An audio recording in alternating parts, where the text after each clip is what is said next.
in shifts, 24-hour kirtan was going on in his room, and we used to go in shifts. And I used to go in sometimes with a group of Gurukul students, and we would chant. I don't remember what our shift was. It was an hour or 2 hours. But we would chant using these very tiny cardinals, making as little noise as possible because Prabhupada couldn't take too much sound, and they kept the lights quite low.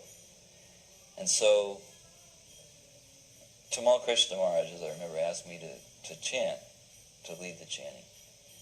So I began to chant, and I was thinking, I'd really like to please Prabhupada with this chanting. And so I tried to remember every tune that I'd ever heard him chant Hare Krishna mantra with. I didn't know that many, but I tried to make sure they were tunes that he chanted. So I was really concentrating, and I was chanting these different tunes. And then our shift was over, and we got up and went out. Well, the next day when we went to chant, Tamal Krishna Maharaj grabbed me by the arm and said, "You have to chant for Prabhupada." And I said, well, why? I mean, I'm sure, but he said, the other day when you were chanting, he said Prabhupada had called him over after we left and said, "Who was that chanting?" And Tamal, always like the guardian, said, "Was there anything wrong, Prabhupada?"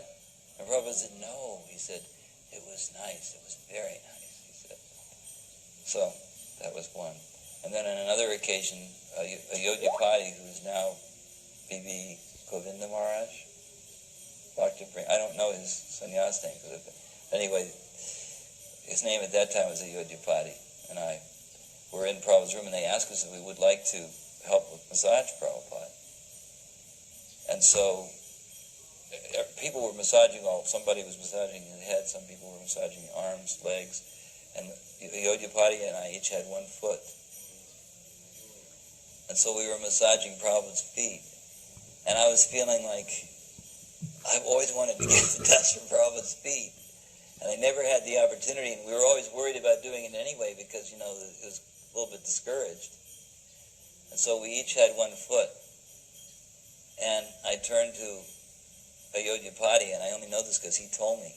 I hadn't remembered this till he told me. I turned to him and I said, "This is like," I said.